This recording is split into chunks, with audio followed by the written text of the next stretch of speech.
In section 2.1, we're going to talk about analyzing polynomials from a graph. So let's take a look at this polynomial and let's analyze it for all of the things that we've kind of talked about thus far, which is domain. So domain is left to right. So we've got an arrow to the left, we've got an arrow to the right, we've got no breaks. So this is all real numbers, so negative infinity to infinity. For range, we've got an arrow down and an arrow up with no breaks. So we've got negative infinity to infinity, or all real numbers for the range as well. Continuity, there are no breaks in this graph, so this one is fully continuous. An arrow up and arrow down, so there is no boundedness, meaning there's no upper boundary or lower boundary. Symmetry is if it flips over the y-axis, it would be even, or if it has rotational symmetry around the origin, it would be odd, and this one has neither of those.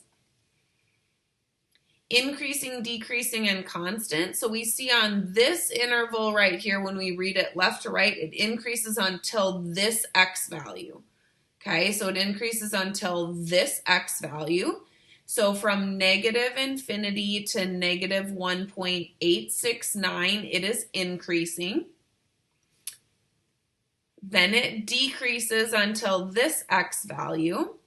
So from negative 1.869 to 0.535, it decreases. Then it starts increasing again. So then it's also increasing from 0.535 up until infinity. And then there is no constant. Zeros, it crosses at negative 3, 0, and 1. So when we name the zeros, we could say negative 3, 0, and 1. And then for the x-intercepts, so these are ordered pairs. So we would actually say negative 3, 0, 0, 0, and 1, 0. We'd name them as actual points. And then the y-intercept, where it crosses the y-axis, happens to be the same as one of the x-intercepts at 0, 0. There are no vertical asymptotes or horizontal asymptotes. So then let's talk about what this end behavior limit means. So as x approaches infinity, so when x is going to infinity, so infinity is way on the right side of the graph. Where is the actual graph at? Where's the y value at? Well, this is going up here. So as we keep going and the x's keep getting bigger, the graph keeps going up as well. So as x approaches infinity, f of x is at infinity. And as x approaches negative infinity, so as the x's keep getting bigger to the negative side, so as they keep going to the left, where's the graph? Well, this graph just keeps going down and down and down over there. So as x goes to negative infinity, the graph goes to negative infinity as well. So if we wanted to write an equation from this, okay, so we can see the zeros here, okay? So we just talked about the zeros. We've got this one, we've got this one, and we've got this one. Now this is all the zeros because here's a turning point. It turns back down, crosses the axis again, and then it turns another time and goes back up. So when there are two turning points, that means there are 3 zeros, and we see all 3 of these, okay? So this is a degree 3 polynomial or a cubic polynomial. So we actually see all 3 zeros here, okay? So the zeros are x equals negative 3, x equals 0, and x equals 1. So in order to find these, we at some point needed to factor the polynomial and solve. So if we bring these back over, we can figure out the factors. Okay, so we're going to do f of x equals, and we have some constant. Okay, there's always a constant, and then we have the factors. In this case, we have 3 factors. Let's bring the negative 3 back over. So that's going to be x plus 3. Let's bring the 0 over, so that's just going to be x. Bring the 1 over, so that's going to be x minus 1. This is the polynomial. Okay, now we would want to solve for A, which means we need to find one other point somewhere. Okay, so use one of the other points on the graph, whatever one you want. I'm going to use this minimum. So now I'm going to plug this in to the function to solve for this constant. So this is the x, this is the y, or the f of x. Okay, so negative 0.44 equals a times x, 0.535, plus 3 times x, 0.535, times x, 0.535 minus 1. Okay, so now you're going to simplify this. So we have negative 0.44 equals a times 3.535 times 5.35, or sorry, 0.535. Let me erase that. Then 0.535 minus 1, which is negative 0.465. Okay, then we would need to multiply all these together. So we have negative 0.44 equals a times, okay, so 3.535 times 0.535 times 0.465 negative equals negative 0.879419, blah, blah, blah. Okay, so then divide by 0.879419 to both sides.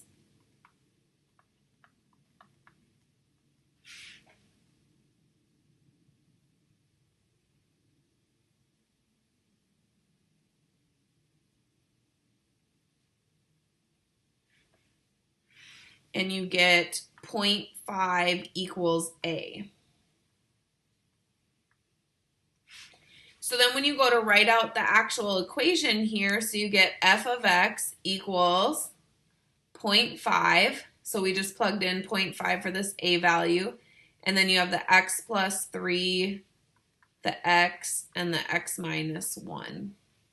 So this is your actual equation. So if you were to graph this on Desmos, you would get this exact same graph. All right, let's take a look at another one. So for this one, the domain, again, left to right. So we've got an arrow left and an arrow right, no break in between. So we have negative infinity to infinity.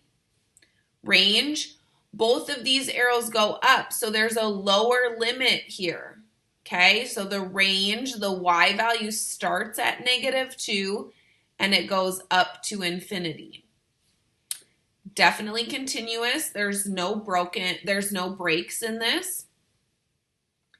It is bounded below at the line y equals negative 2. So it doesn't go below y equals negative 2. For symmetry, there's none. Okay, it's not symmetric about the y-axis or the origin. Increasing, it starts increasing here forever. So remember, that's the x value. So increasing is negative 3 to infinity. Decreasing is here. Okay, so starts way on the left and decreases to this x value. So decreases negative infinity to negative 3. And then there is no constant. Zeros are negative 4 and negative 2. As x-intercepts, remember we write those as ordered pairs, negative 4, 0, negative 2, 0. Okay, we don't see the y-intercept here, so we're just going to leave that. There are no asymptotes. End behavior, as x goes to infinity, so remember as x goes to infinity, what's this graph doing? It's going up. So on the right side of the graph is up. On the left side of the graph at negative infinity, the graph is also up. Whoops, what did I do here?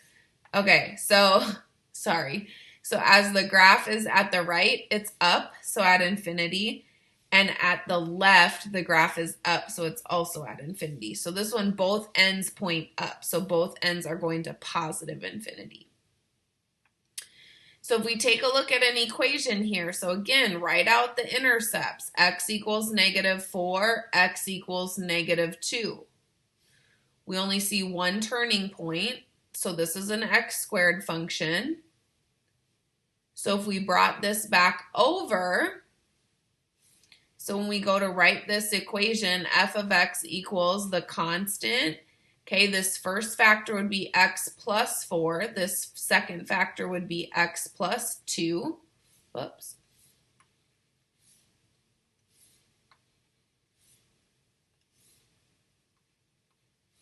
So then we need to take any other point and plug it in. So let's plug this point in. So we've got this as the x, this as the f of x. So f of x is -2, so we're looking for a. X is -3, and then we have plus 4, then we have -3 plus 2. So we get -2 equals a times, this would be 1, this would be -1.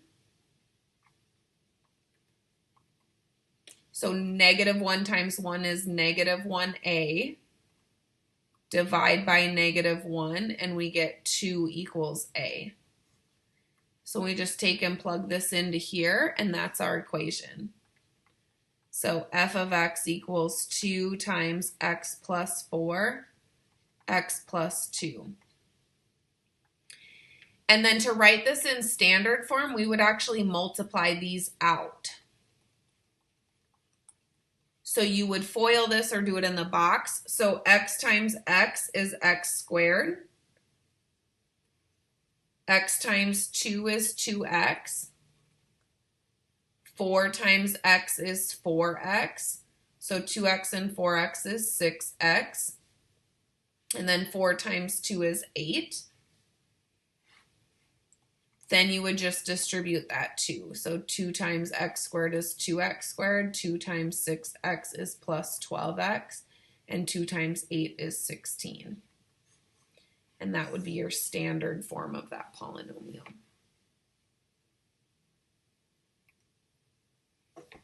Okay, let's take a look at another one. So again, we've got an arrow going left and an arrow going right and no breaks in between. So we've got an all real number domain.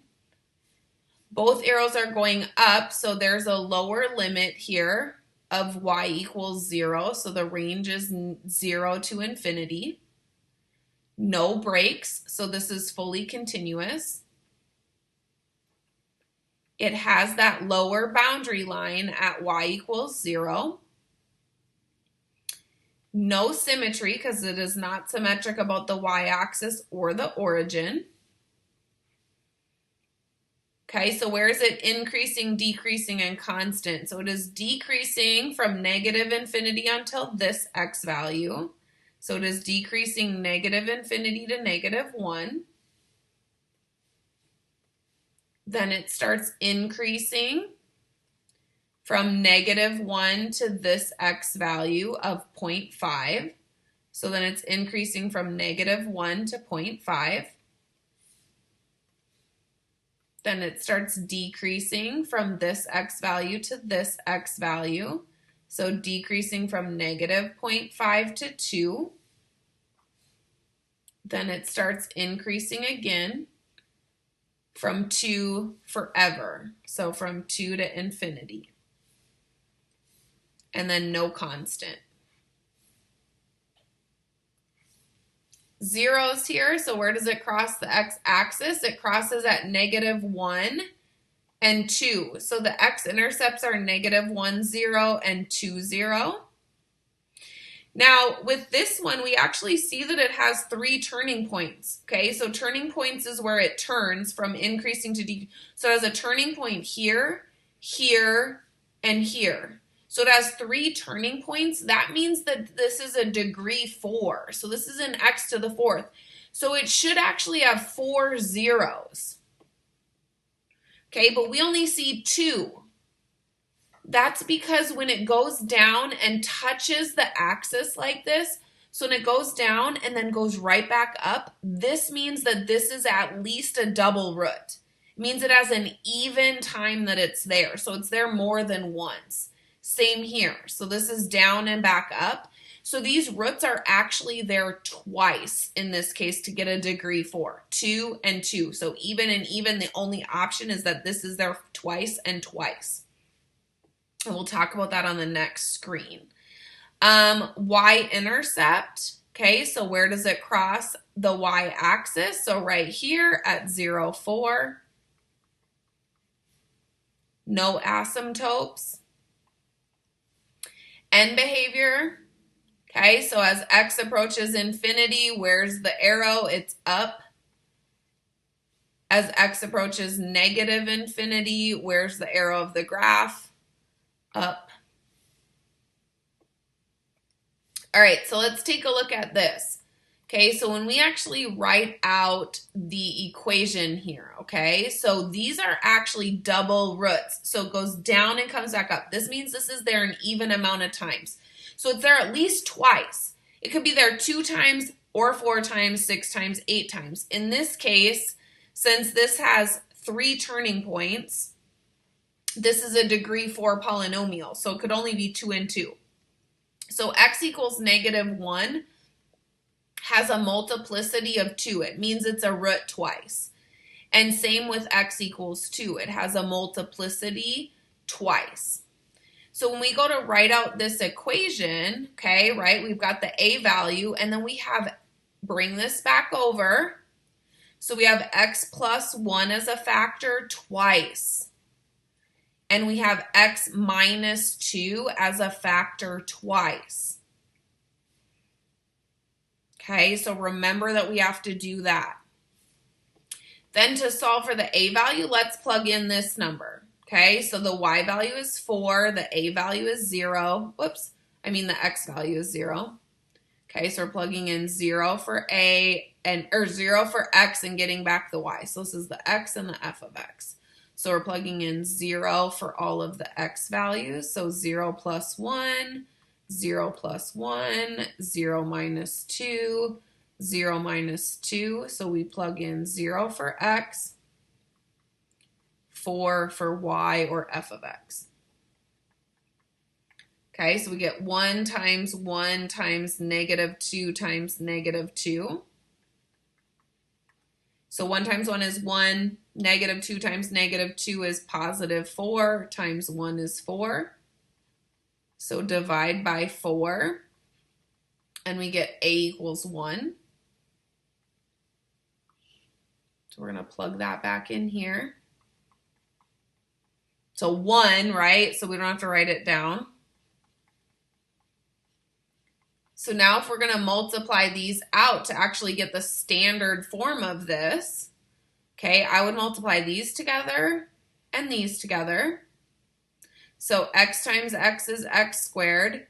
X times 1 is 1x. 1 times x is 1x. So you get plus 2x. 1 times 1 is 1. So that's for this first part. X times x is x squared. X times negative 2 is negative 2x. Negative 2 times x is negative 2x, which gets you negative 4x. And then negative 2 times negative 2 is plus 4x. Okay, then we have to multiply these two together. So either you can multiply them out kind of like the FOIL method, or you can put them in a box like this. So I'm going to put them in a box. And this time it's going to be a 3 by 3 box. So we have x squared, 2x, and 1. X squared, negative 4x, and 4. So x squared times x squared is x to the 4th. X squared times 2x is 2x cubed. X squared times x, x squared times 1 is x squared. X squared times negative 4x is negative 4x to the 3rd. Negative 4x times 2x is negative 8x squared. Negative 4x times 1 is negative 4x. X squared times 4 is 4x squared. 4 times 2x is 8x. 4 times 1 is 4. Then you're going to need to combine like terms. You're going to need to look. We've got an x cubed and an x cubed. All along here we have x squareds. We've got x's here. So combine those when you take them out. Okay, so we've got x to the 4th. Negative 4x cubed and plus 2x cubed is plus 2x cubed. 4x squared negative 8x squared is negative 4x squared plus 1x squared is negative 3x squared. 8x and negative 4x is positive 4x. And then the plus 4. So this would be your standard multiplied out version of that polynomial. Okay, let's take a look at one last one here. So this one, domain, arrow to the left, arrow to the right, no breaks, so negative infinity to infinity. Arrow up, arrow down, no breaks, so the range is all real numbers as well. Definitely continuous, definitely not bounded, no symmetry. Okay, increasing here to this x value. So it's increasing from negative infinity to 0.33. Then it's decreasing from 0.33 to this x value. So to 1. Then it increases again from this x value forever. So then from 1 to infinity, it increases. X-intercepts are where it zeros is where it crosses the x-axis, so 2. X-intercepts are 2, 0. Okay, but in this one, we see this turning point here and here. So it has 2 turning points, meaning this is a degree 3 polynomial. So there should be 3 zeros, and we only see 1. Okay, so we're going to get into that we end up with imaginary roots. And we're going to figure out how we actually get those specific imaginary roots to get the rest of those zeros. Okay, in our next class. Y-intercept at 0, negative 4. Okay, so we see that at 0, negative 4. No asymptotes. As x goes to negative infinity, our graph is going down. So as x goes to negative infinity, our graph goes to negative infinity. And as x goes to infinity, our graph is going to infinity.